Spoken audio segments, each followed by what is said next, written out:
Thank you, Wendy. That was great. Hi, everybody. I'm Elizabeth. Thanks for being here tonight. I want to warn you, I'm going to ask you questions throughout the session. So if you could give me a thumbs up or thumbs down when I ask you. And there is going to be a section that I'm going to ask for verbal feedback, but that's towards the end. So I'll let you know. So let's try out the thumbs up, thumbs down. Were any of you here last week for Geneva's talk? Oh, great. Okay, good. So what I want to do is I thought I would start off where she left off to talk about whose shelf, whose story. So Geneva said that our stories have meaning. They tell us who we are. They tell us where we come from. They tell others in the future who we were. They give rise to empathy and understanding of the world around us. They unite communities in shared knowledge and experiences. They provide us with truth, with understanding, and with navigation in times when we need it most. And I love her quote about stories. I think it was very apt to start us off. And I love thinking about how important storytelling is to our lives. And books hold a lot of our stories. They are a way to hold and pass our storytelling. So, thumbs up, thumbs down. Have any of you found a book that affected how you see the world around you? Excellent. Me too. As my introduction said, I'm proudly part of the Elmer E. Rasmuson Library here at UAF. My role is as an academic librarian, but years ago I was a school librarian. So I want to say that we have all different kinds of librarians who work towards different purposes. So I want to use an analogy to differentiate between a school, academic, and public librarian as guides to different types of journeys that we're on. So the school librarian is the K-12 instructor teaching how to read the maps and walk the trail. The academic librarian is the deep expedition guide, helping us scale that specific mountain peak. And the public librarian is the community park ranger who helps everyone, from providing a map, assistance finding the right gear for their journeys, or learning a new skill to tackle a new path. So that's my analogy. Our school and public librarians usually face the most challenges to what stories are told. And that's because school librarians are with kids who are finding their path, and public librarians who are helping everyone at the center of their communities. People are opinionated about how this should be done. As a school or academic librarian, it's important to invest your limited budget collections for students in things that they're interested in, and that also meet a curriculum need. Easy, right? They're often not the same thing, what students like and what fits the curriculum. And so for librarians, it's a real seeking of balance in that. It's great when a story is culturally relevant and is part of history, and in the process, like The Hill We Climb by Amanda Gorman. Are you familiar with Amanda Gorman, The Hill We Climb? Okay. She is the youngest inaugural poet in the U.S. history and became a symbol of civic engagement and hope.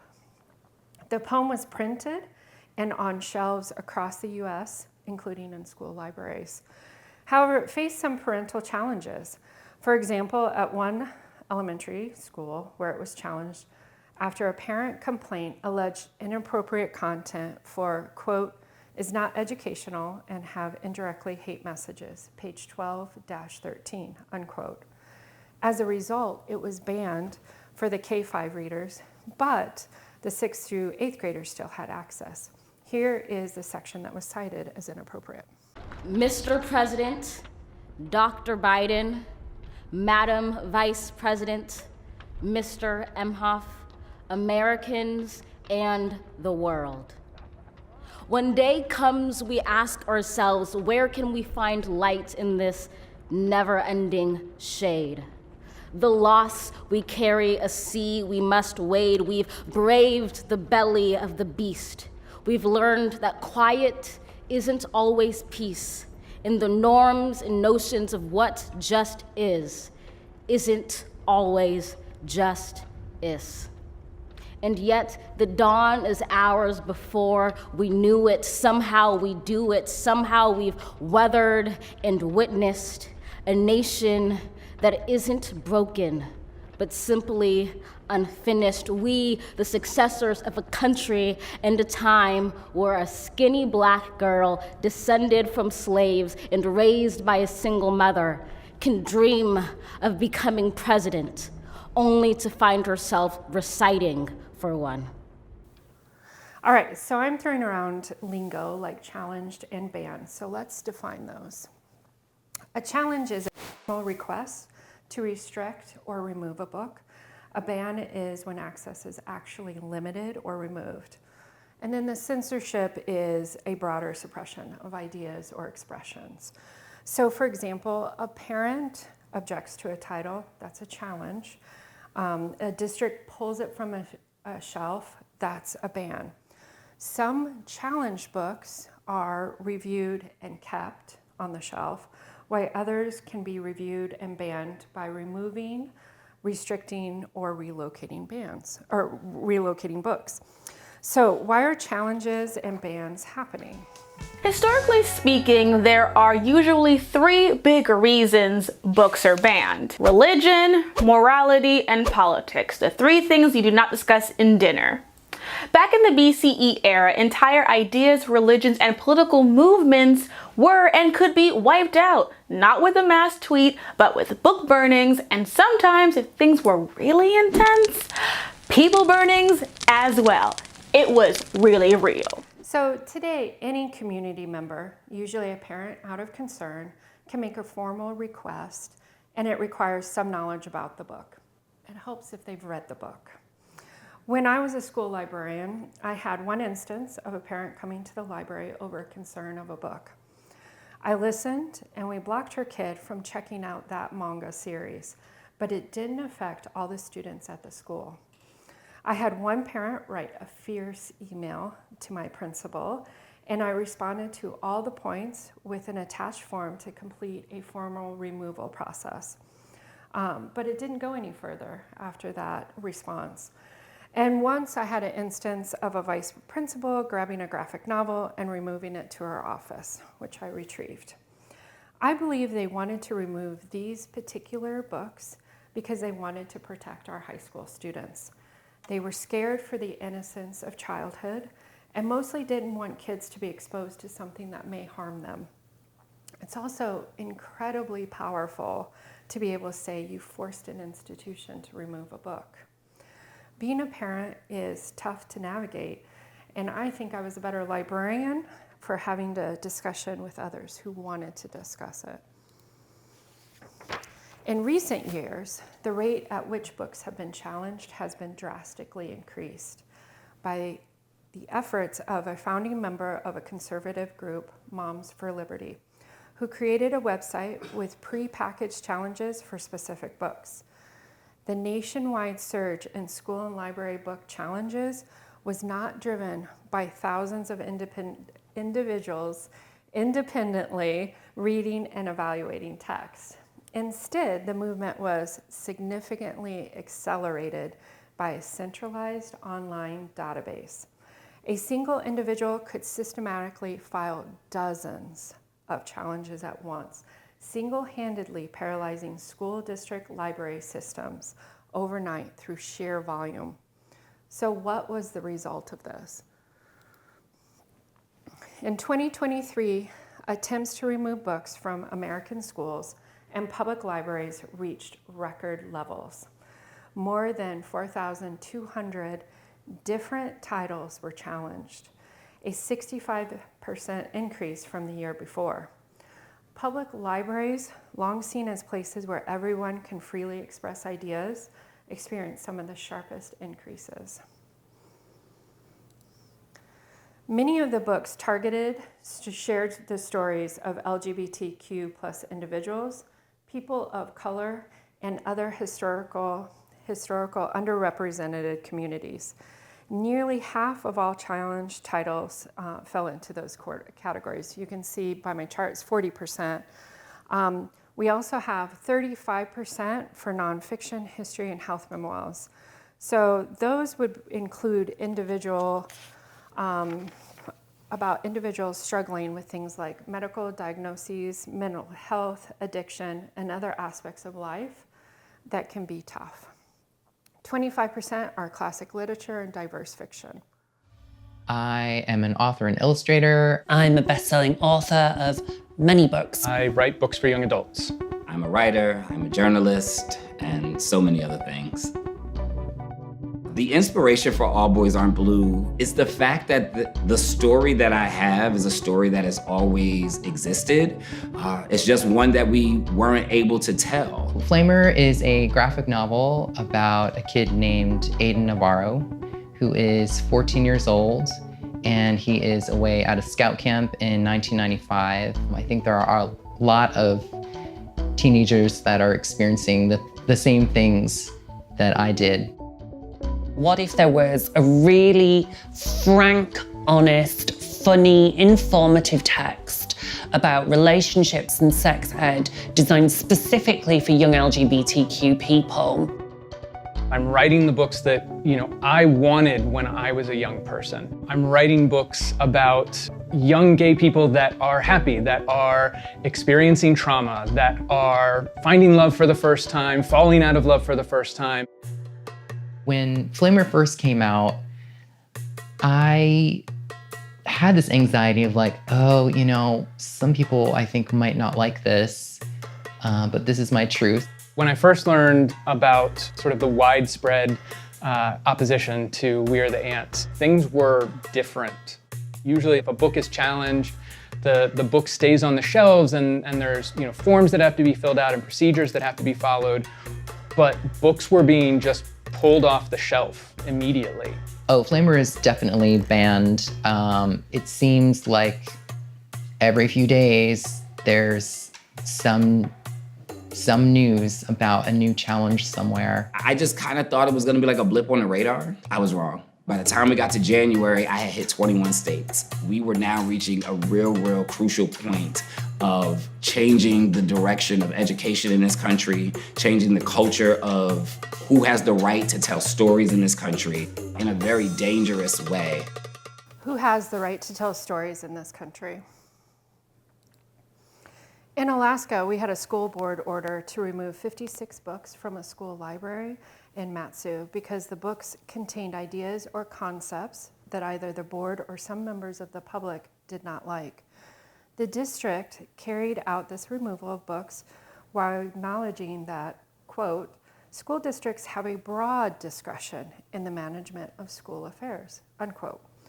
The suit argues that, quote, such broad discretion is still bounded by the protections of the U.S. Constitution, unquote, and that the district's removal of the book infringes on students' First Amendment rights, quote, to receive ideas and information as necessary predicate to their meaningful exercise of the rights of speech, press, and political freedom, unquote.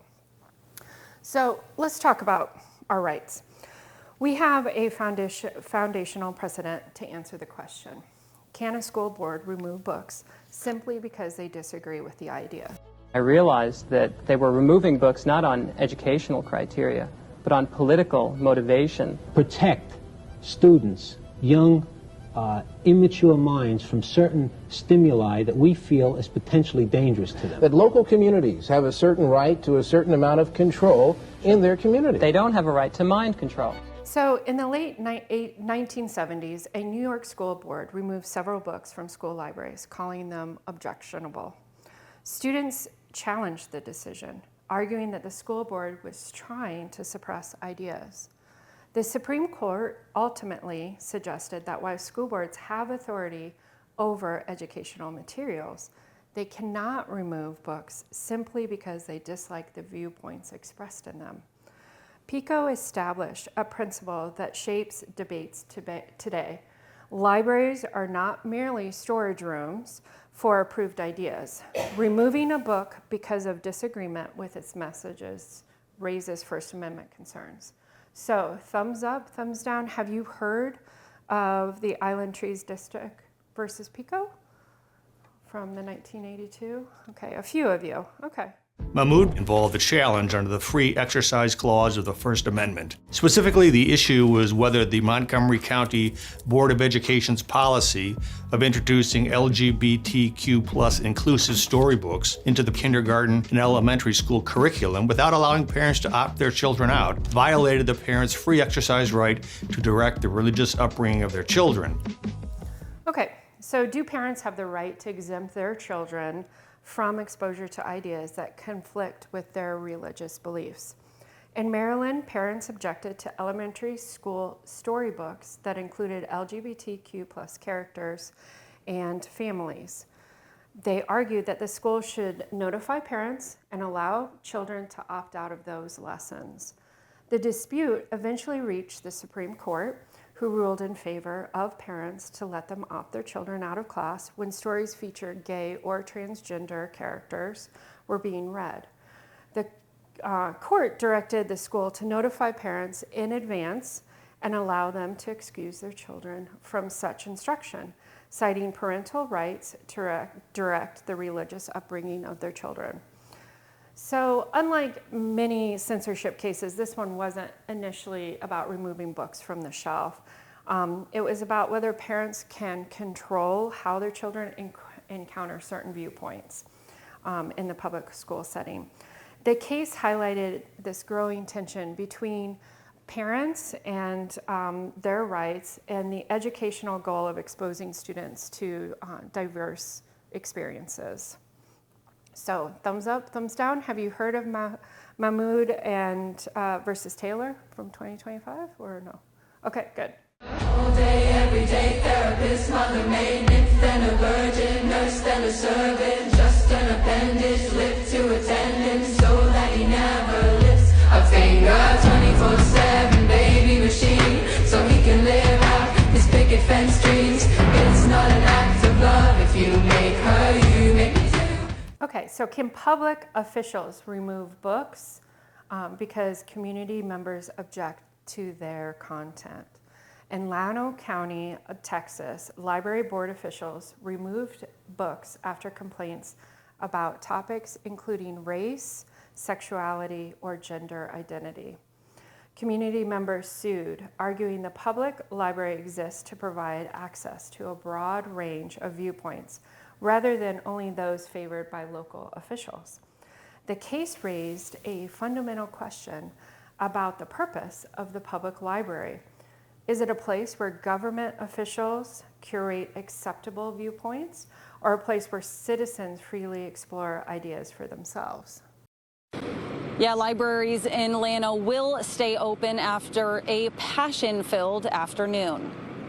A packed house Thursday. Agenda item 1, continue or cease operations of the current physical Llano County Library system pending further guidance from the federal courts. We have to be a community that values knowledge, and that's what our libraries are.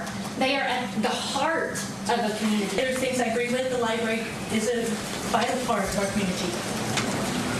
But they said it's a safe space for kids. It is not a safe space for kids. Last year, a lawsuit was filed over books that had been removed from library shelves, claiming First Amendment rights were violated. In March, a federal judge issued a temporary order ruling 17 books had to be returned. Shortly after, the special meeting was called. I think it's an imperative for a healthy community. You know, a town that loses its library is ultimately a town that loses its soul and eventually its minds. Ultimately, commissioners decided to take the item off the agenda, keeping the library open, saying the issue will be tried in the courts, not social media or news media. They like to put taboo all over those books and throw them out the door and burn them. That's what I think about it. But the library itself is wonderful, but the books is horrible. An appeal on that federal judge's ruling has been made. Reporting in Llano, Carissa Lemkel, Fox 7 Austin News. Okay. So the Supreme Court declined to hear an appeal regarding the removal of books, and by refusing to take the case, the court effectively left in place a lower federal appeals court ruling that allowed local officials to remove objectionable books from library shelves without violating the First Amendment. So thumbs up, thumbs down. Have you heard of Llano County and the 2021 ruling? Okay.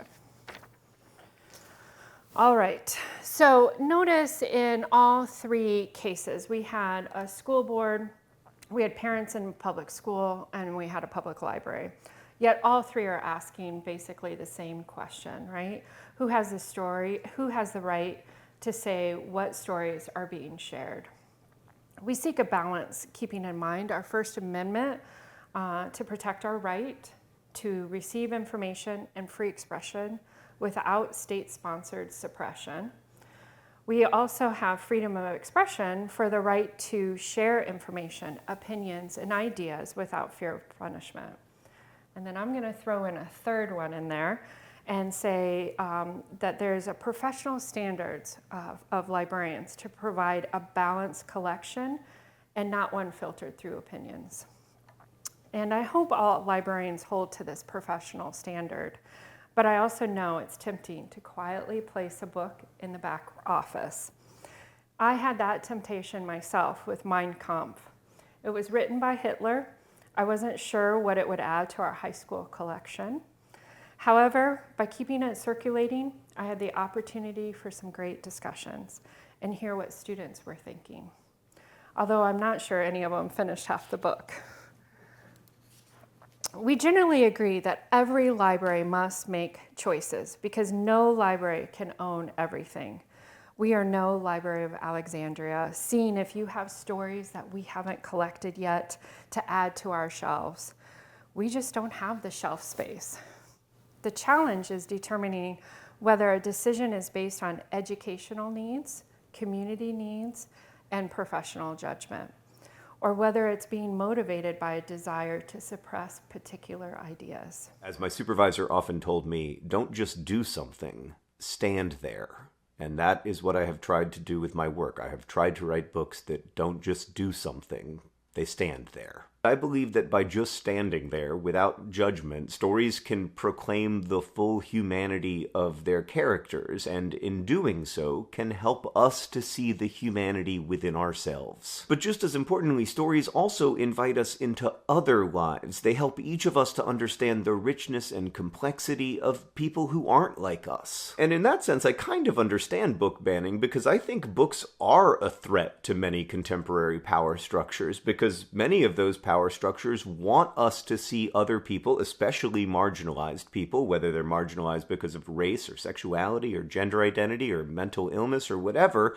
Power structures want us to see those people as less than fully human. And so I would argue that if great books have an agenda, it is not a liberal agenda or a gay agenda or a Christian agenda. It is a humanizing agenda, a mission to recognize and acknowledge the human value in ourselves and others. So Hank, in my faith tradition, we are called in the Gospel of Matthew not just to treat our friends or our neighbors as we ourselves would want to be treated, or to treat people with similar value systems as we ourselves would want to be treated. We are called to treat all others as we would want to be treated. To me, that does not mean deciding on someone else's behalf what books they should be allowed to read, nor does it mean hiding from high school students the realities of the human condition, both sexual and otherwise. To me, what it means is working to make space so that others, all others, can be treated both by individuals and by society with the same rights, dignity, and respect that I would want for me or for my family. And I think efforts to restrict stories are often efforts to restrict empathy. That's not in keeping with my faith, but more importantly, I don't think it's in keeping with a functioning society. When our First Amendment rights are challenged, when we don't feel like we have the freedom of expression, it impacts our community. There are consequences. This can include fear of legal threat and job security, which may lead to voluntarily self-censorship. Restricting access to marginalized experiences decreases student belonging and isolates minority groups in our communities. Sanitized environments prevent students from learning how to evaluate difficult ideas and engage in civil disagreement. Hostile board disputes, harassment of library staff, and funding threats disrupt entire public systems. I also feel that the way a community supports the library or their libraries and learning says a lot about the people living there. The reflection of their freedom and desire to explore ideas and to take journeys through stories.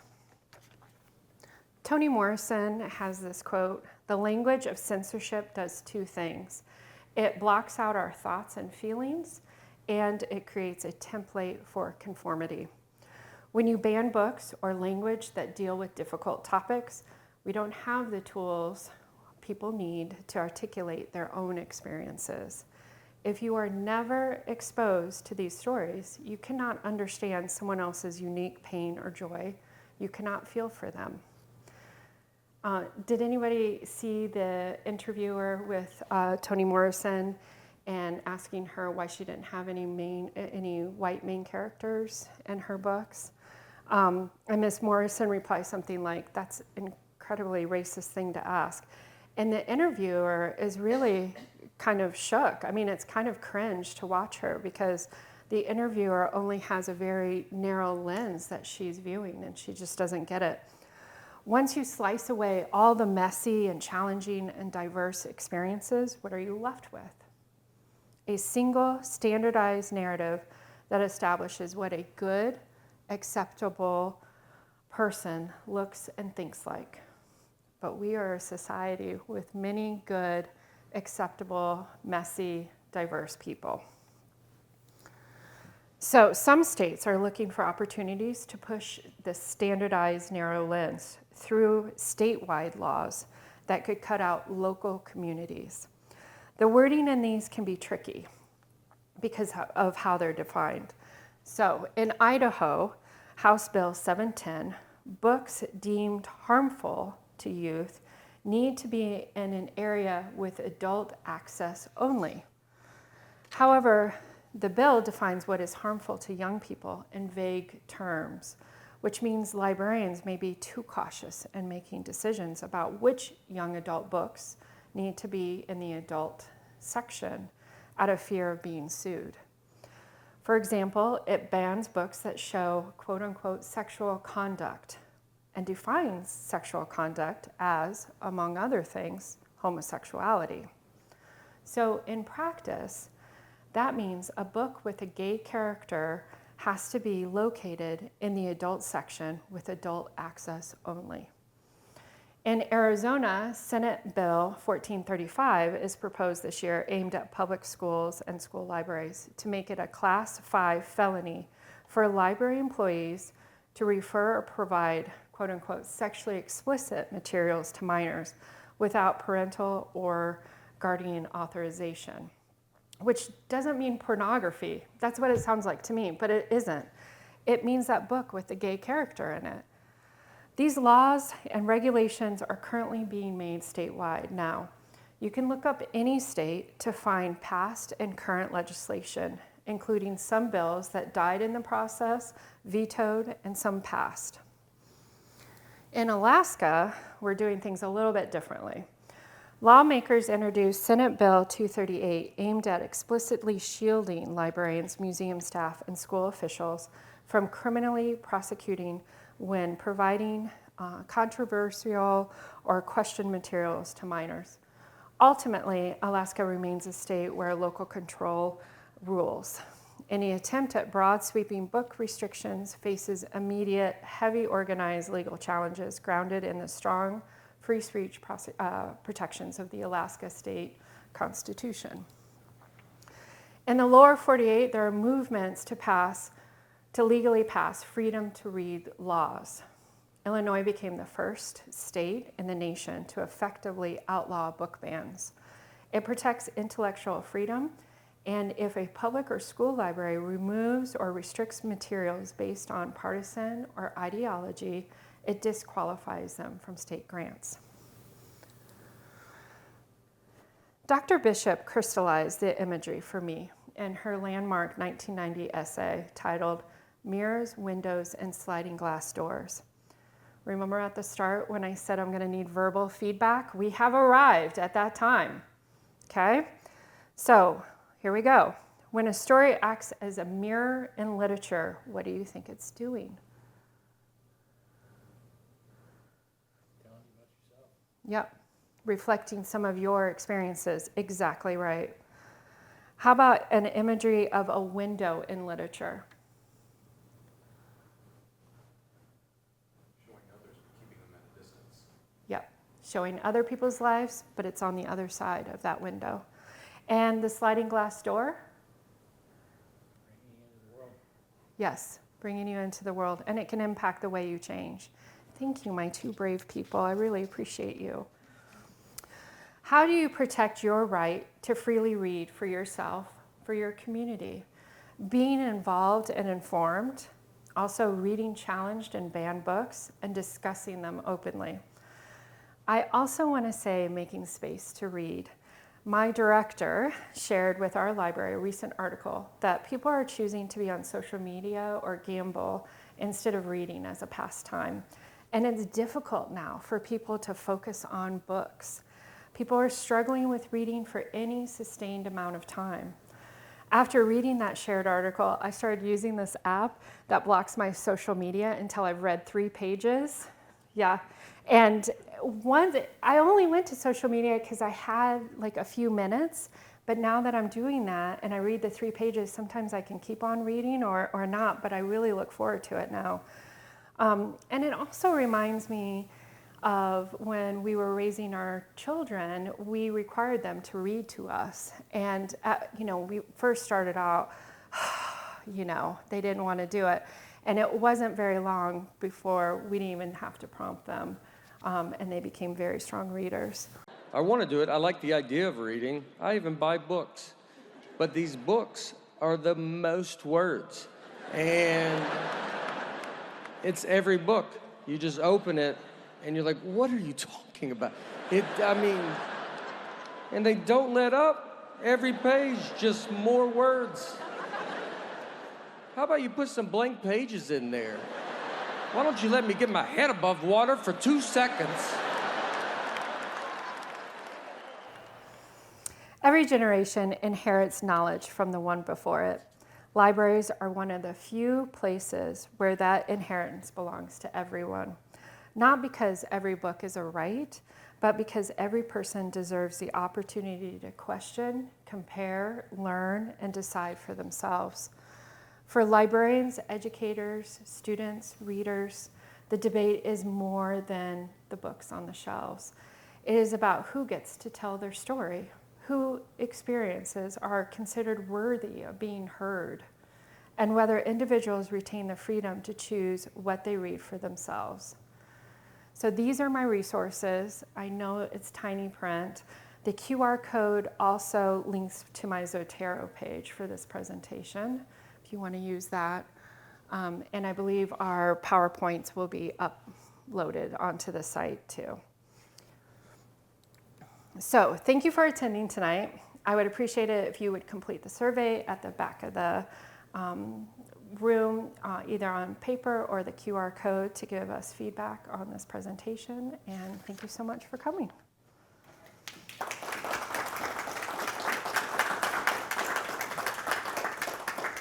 Are there any questions?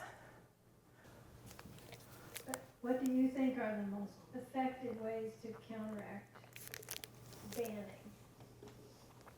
banning?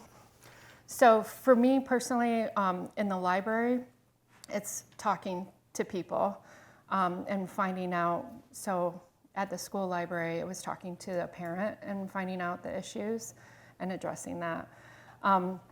On a bigger scale, gosh, I don't know. Karen, do you have any suggestions for that? I mean, I think talking about it makes a big difference. And I think the more you read and the more you know, gosh, isn't that a Dr. Seuss kind of thing?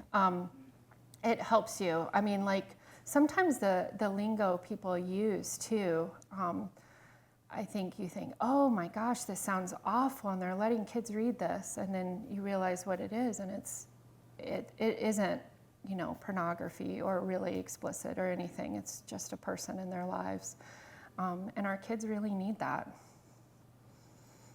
So I'll just jump in. This is Yes, please. What libraries are doing, and there's a lot of different approaches that are being taken to dealing with bans. I think one of the most important is, well, first of all, letting people know we don't break the laws. We don't have materials in our collection that break federal or state laws. So that's important for people to understand. I think, and then each library has a policy for people who want to challenge a book. Certainly in the public library, you're the taxpayers, you're paying the taxes, it's your library, and people have a right to speak out about, anything in a public forum. So there is a form you can fill out if you want to challenge a book. And now all the libraries have pretty much adopted that, just so that people can't come in with, here's my list of 200 things I want you to get rid of right now. It has to be book by book. You have to have a reason, you have to have a purpose, you have to fill out the form, you have to be willing to have that conversation. And a lot of folks, like with the great number of challenges that have been happening, people aren't willing to do that. They just want you to just comply. So I think there's a lot of, and then there's there's certainly the American Library Association has attorneys and things like that, and are willing to take on cases and work with other organizations that are pro-civil liberties. But I have a question for you too. Okay, and can I just say one more thing to add to that? Not only do libraries not have books that are illegal for the general public to look at, but also, we don't have huge budgets. So, it's a real push to get even what students need, at least in school and academic libraries. It's a constant push to decide how we're going to support students, because nowadays it's very hard to support them on all fronts completely. So, money is not being spent willy-nilly on this book or that book. So, okay.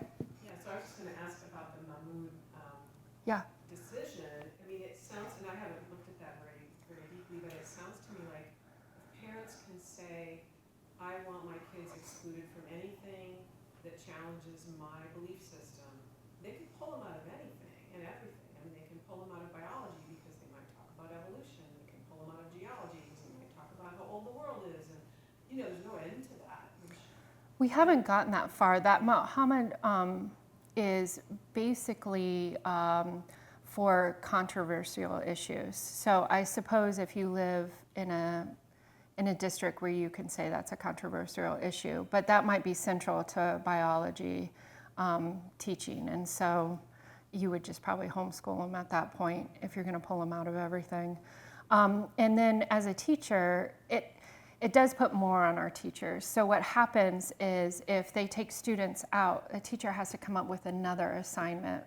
And the trick is, as a teacher, are you going to pick an assignment that easily meets all of your 40 students or 35 students in your class? Or are you going to pick something that you're passionate about, you think would help your students quite a bit, but 5 or 3 people will be taken out, and you're going to have to come up with a new assignment and a new grade and all of that goes with it. So it's not straightforward at all, and it has these impacts that are kind of behind the scenes, and it is changing the way teachers teach. And I saw that at my high school. The Color Purple was one of those books that was taught every year, and I think it was a senior English class, and she just stopped teaching it because she got too many students out. She was having to grade too many things through that. So it can be really tough. And that is the average size. Now, a lot of classes are like 35, just so you know. When I started teaching, it was around 25, and I thought that was a lot. Yeah. In the form, when a parent wants to ban a book or challenges a book, does it also include, like their specific concern about that book so that they have to acknowledge that they've read that book or at least some aspect? Yeah, and a lot of forms will ask, have you read this book? What are you quote what you're taking out. You know, I think that is a challenge because I think a lot of times people have not read the book at all. So that was kind of snidey of me to say it helps if you've read the book, because a lot of times they haven't, and things are being cherry picked out. And I think sometimes we forget these kids are also in our world right now with social media, with movies, with all of these other things too. And so, yeah. The form is there to be kind of comprehensive, but the parents don't have to be comprehensive in how they answer it to get a library to respond to it necessarily.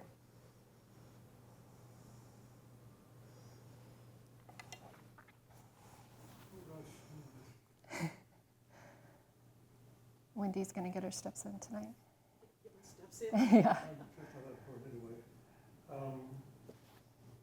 travel a lot. 25 trips to South America, 5 months each. 9 days, 3 months each person. 1966 to go to school there for a while.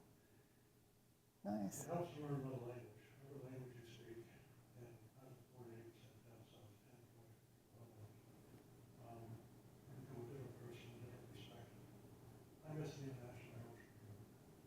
And there was a magazine called South years ago. It was very, I used to say it's like Newsweek, it was true, good and all that. I got the rural library carrot, library here carrot too. And it's, but when I first read it, I thought, well, this is just socialist or communist, whatever it's not supposed to be. But actually, it's very good. I probably have about a little less than 4,500 to 5,000 books. Published every paper. And in a small cabinet. And then my eyes gave up. I got one eye to fix so I can read it. I don't walk around in circles. But I finally switched to putting my reading on that. On a what? An An iPad, yeah. Because you can make the print bigger, huh? I can make it bigger, and in a dark cabinet, I can roll it up. Uh-huh. And it's also, even though I have a lot of, I really good library. Yeah, sounds like it. But the problem is ink stains on tree bark, and it gets a little quick. Mm-hmm. And the library consortium, you can get more books from either the Borough or the University Library that are on the stacks. Mm-hmm. And they weren't printed in Russia in 1885 or something. Do both. Yeah. But look around. For example, the Newsmatter, I probably downloaded 4 o'clock most mornings. Not the web page, I download PDF, and it's very accessible. Mm-hmm. And I throw away the sports and yada yada. But I've kept it for the last 10 years. So I can, learn how many times I mentioned your name and things like the last 10 years. But also, I subscribe to umpteen far more than I can read. News, New York Times, Washington Post. Washington Post has got gone downhill lately, but it's New York Times is still pretty good. So I have access to a lot of information. Mm-hmm. So back up your computer when I travel to Peru or Italy. I usually have 3 backup drives in a laptop and an iPad. People say, "How can I find you?" And I say, "Well, I'm the guy in the restaurant that's not looking at my iPhone." I tell you, I mean, sometimes, but I might be reading the iPad. So the information's out there, but unfortunately, if you stick to paper, you're stuck to paper, and that serves a purpose. But find your other avenues. Yeah. And go spend 90 days in Italy to see what else you do. I would love to. I want to get those things and ship my house there. And, the school I went to in 1966, never done an actual movie. And when I came back to the States, I did okay. Nothing compared to those times. And, in 1966, we were like World War II ended the day before. Oh, wow. But it was still, we're a little bit too American Gothic in our perspective and our attitudes. Like I joke about the last thing, of course I'm going to business, no problem. Let's go eat outside in the restaurant in Rome or somewhere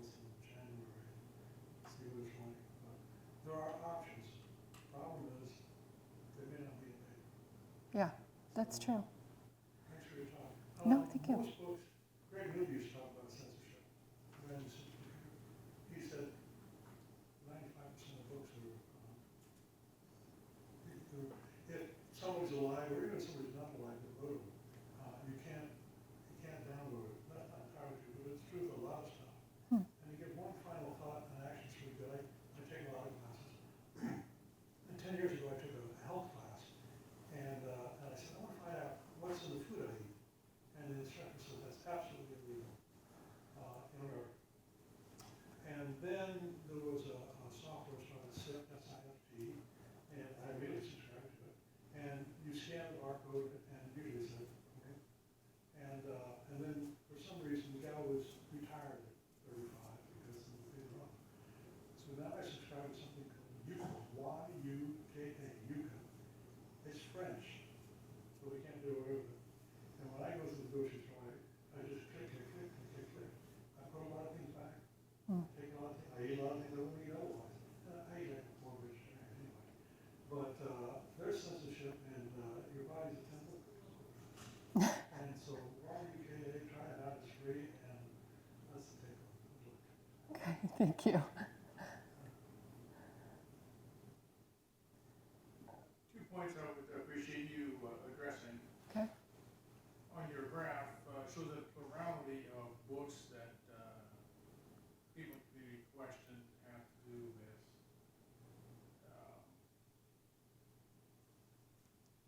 what's called gender identity. 40%, I recall. And where there are individuals like that. And didn't really give a lot of thought, and actually I was watching Bill Maher one night, who famously has no children. He didn't give a lot of thought. Bill was brought to his attention and looked into it. And can you or do you make a distinction? Say, for example, take a topic, bestiality. I've read, books on the subject, historical context, scholarship work, but I see that as being different than somebody writing a book that this is my story, Billy loves Fido. That is totally different than, like say, looking at something in an actual intellectual matter versus grooming. So, do you make that distinction with these books? Is there a difference between, say, discussing something like bestiality or encouraging that in individuals? That's the first question. Okay. And the second is, to me, one of the finest institutions we have are libraries. Thank you. I was kind of disappointed, Noel and I spent a lot of time there, that when they did the renovation, they didn't double its size. There's actually less volume now than there was in the past, but a lot of stuff is online. You can't spend enough money on libraries as far as I'm concerned. Now, we talk about banning, we talk about censorship, and from what I can see, the one individual that is most responsible for doing this are actually librarians. Because they're gatekeepers. They decide, like you say, you have limited funds. So you have to make a decision, what are we going to have?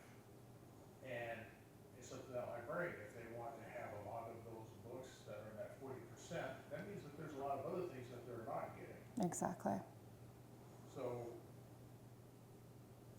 you're being a gatekeeper, or a librarian's being a gatekeeper, deciding what the community will see. And it's not put in the community, it's decided beforehand. Now, on the other hand, like I say, my one weakness is books. Just ask all the people that are Value Village, oh, here he comes again. I go out every week with shopping carts full of books. Okay. Fortunately, all my children have left home, so I have more room to put books. And I'm building bookshelves even now. And I was dumbfounded. Well, actually, I'm really pleased. Looking through the sections, and here is a volume by Bruce Catton. And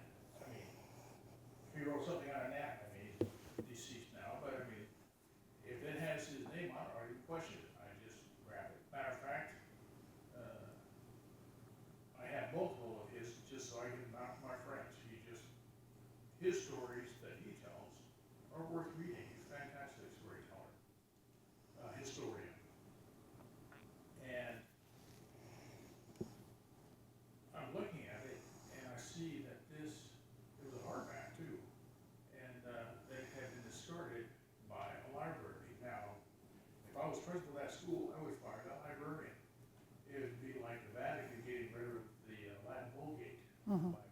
And so I don't know, I mean, there's only so much that all of us can know, and I don't know what training librarians get.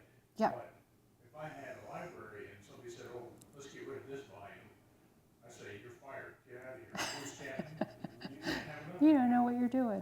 And you don't understand the importance of this book. And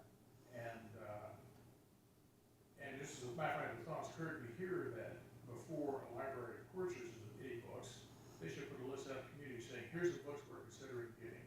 On the other hand, if they're going to get rid of books, they should also put out a list. If I had seen that list that had Bruce Cannon on it, I'd say, no, this is a mistake. This book needs to stay here. So let me go backwards with your questions. And let's start, that wasn't an official question about getting rid of a book, but I'm going to start there. So as a school librarian and community college librarian, I can tell you, as I said in my presentation, there's only so much shelf space. So the high school I worked at when I first got hired, they had a lot of books from the 1950s and 60s. So much so that when I did the average age of the book in that library, it was 1963. And this was the 2008 that I started working there, 2007, right around in there. So that is an issue because the 50s and 60s does not reflect what our students are going through in 2007, 2008. And we need more stories that reflect their experiences. And let me tell you, the first time somebody walked in and said, I want to do a book report on a decade, a history, 1990, I was like, what are you talking about? You can't do history of 1990? So like, you know, I understand there's value to those books, but if you want students to read them, you know that whole saying, don't judge a book by its cover, that's BS. That's what people do. They judge a book by its cover. And if you've got an older looking book, if you've got an older looking cover, students aren't going to pick it up.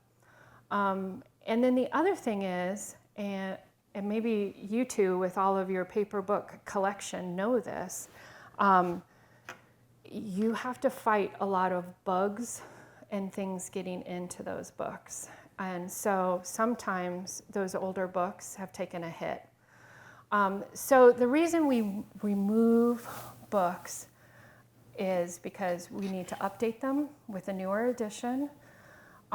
There's something current that better speaks to the curriculum or appeals to the students. We need something that looks a little bit more fresh. And I'm saying this like we just go and buy new books. It so isn't like that. I mean, it's you have this old book that you're like, okay, it's really good, and the students are like, And so you know which books you have to replace over time. So it's not an instant kind of thing. But if you want to appeal to students, and the other thing is you can't have those shelves so packed. So I don't know if I can be so bold to say librarians kind of have it down to an art form, how you've got a shelf so it can be inviting, students are going to pick it up, students are going to be drawn to it, they're going to see their mirrors, windows, and sliding glass doors. Well, they probably won't see that in the cover, but hopefully they see some mirrors in there. So that's part of it, which leads into the other question about what books you buy and what you don't. So every library has a collection policy. And that collection policy is usually something you can click on online and access. And it will tell you the priorities. So things to consider are, has it been awarded something? Has it been recognized as just being incredibly outstanding by people far smarter than I am that read all the time that say this book is great. Looking for awards, looking for things that match what my teachers need or my professors here. They have a lot of influence on what we buy as librarians to meet that student need. And then requests, students might request things, and so we'll look in on that and see if that's something we feel like we can get. Again, it sounds like we have money just to buy, and we so don't. I feel like I'm falsifying information, like we just go, sure, I'll buy that. No. But anyway, so there's a collection policy we follow. And because funding is so short, a lot of times it's like this book or this book, and you are deciding. So like, why would you pick something that might speak to someone who's marginalized, or let's say it's a mental illness story about having bipolar or something? Why would I pick that book over, a Little House on the Prairie kind of book? Do I want both? Absolutely. I want to be Library of Alexandria. I want all the stories. Like, have no doubt. I don't think there's a librarian that wants to get rid of a book.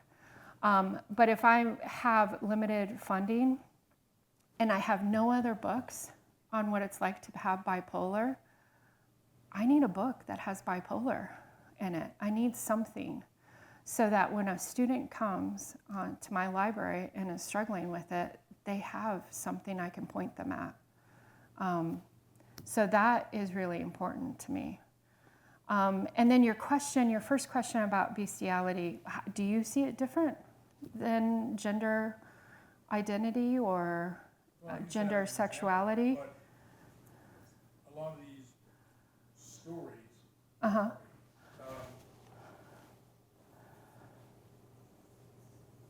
I think a very good case, and a lot of people make it, that it's not in the realm of trying to enlighten people about these topics.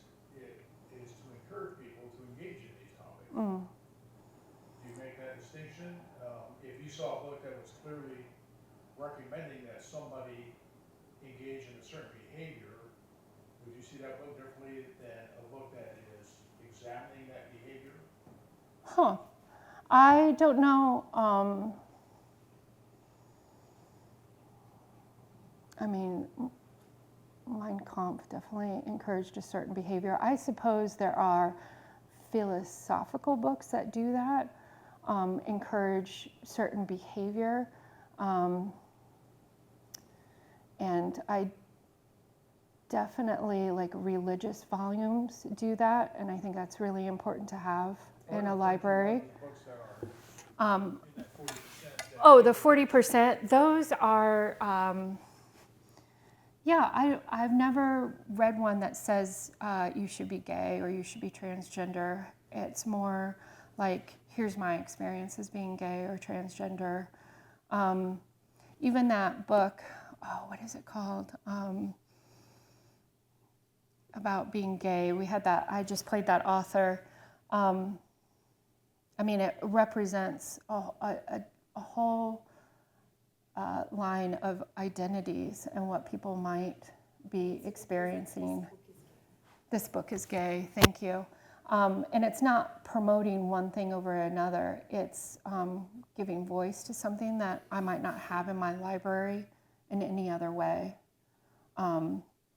Although a school library, I doubt that would ever be in a school library. Anything that's outright like sexual, sex ed, sexual education, most schools don't do that anymore on any level, straight, gay, whatever, that you can't find that, which is probably why it's important to find those in your public library. But yeah. So I don't think I have books like that. Would you make that distinction though in books? Would you take an exception to one that is recommending certain behaviors versus examining certain behaviors? I think that is something I definitely consider, but I don't think it would be something that I would definitely say, no, I'm not going to buy that book. In the school library I made sure to have like the Bible, and we had the Mormon guide. We had Taoism. I mean, we had a lot of different things that was putting forth, this is how you should behave, this is what you should do. And our students were curious about that. And so, yeah, I thought it was important to include. So I don't necessarily think that's something I'm not going to include. Bestiality, I don't think I would ever include that. Same with pedophile. I distinguish those very differently. I don't think society sees them as acceptable. I don't think I could rationalize that in any library on this planet that I've spent public funding on either of those things either. So a lot of what I'm going to spend money on is something that I have a reason for buying, tied to like the curriculum or what's being taught on our campus, or to represent students. Yep. Is that good? Does somebody else have a question?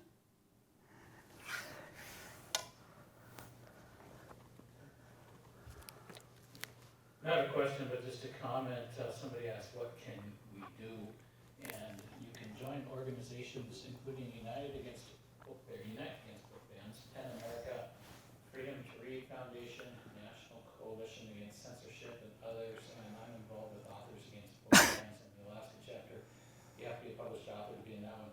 But engage with these groups, and they can also help you to testify well at public meetings and to write articulate letters to newspapers and other places where you can make the case of why book banning is a problem.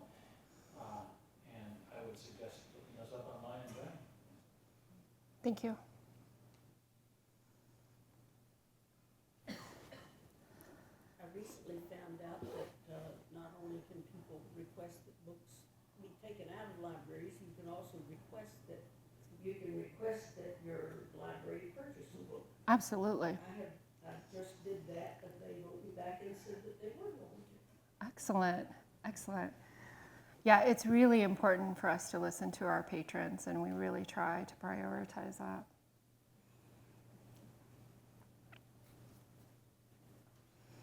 I'm probably too tired to speak.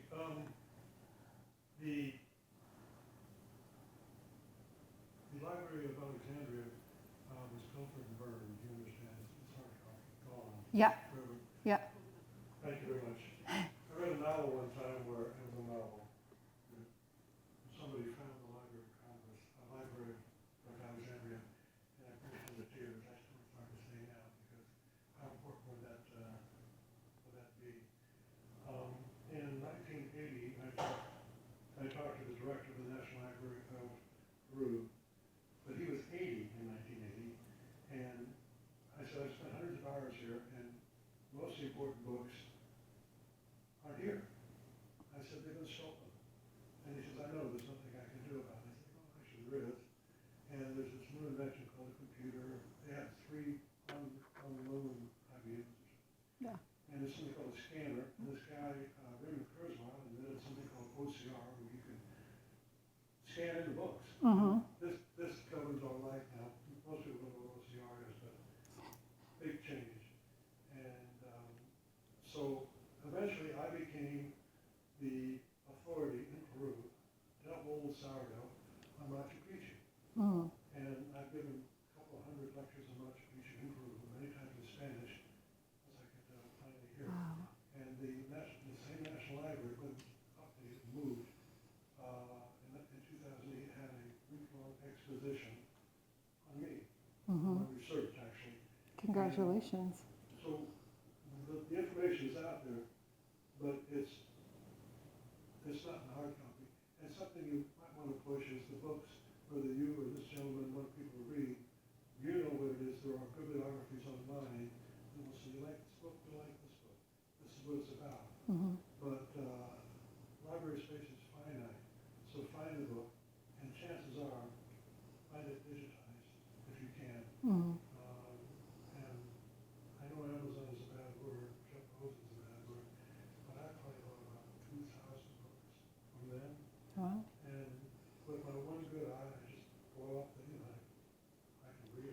And every now and then I go back to my own books, and the bottle of aspirin next to me, and can't do it digital. And yeah, keep the paper. Most people my age say, but I like turning the pages. Mm-hmm. And I say, well, actually, I prefer Kindle form because it tastes like dirt. And by the time you turn a page, I can research 1,000 books. Yeah. So if you're interested in, if you want to read poetry, open hours. If you want knowledge, and I have the curiosity of a child, then use what you can get. Yeah. Yeah. No, digital is great. And it's not just older people who like books. The school library, I had students, that's all they wanted. I did get some ebooks and some audio books, and they were never used. They wanted the paperback for sure. So do you know what book was stolen the most from my school library? Can you guess? Not Mein Kampf. No, that was never stolen, luckily. Steal that book. No, that would have been funny. No, it was the Bible. Yeah, which was fine with me that it was stolen because we had lots of churches in the area who would donate books, so I was never out money. And once in a while, we'd have students that would hoard books in their lockers or what have you because they loved them so much. So, yeah. Not quite a shopping cart, but still. Yeah. Anything else? We're awfully late. You guys need to go home. Okay, thank you.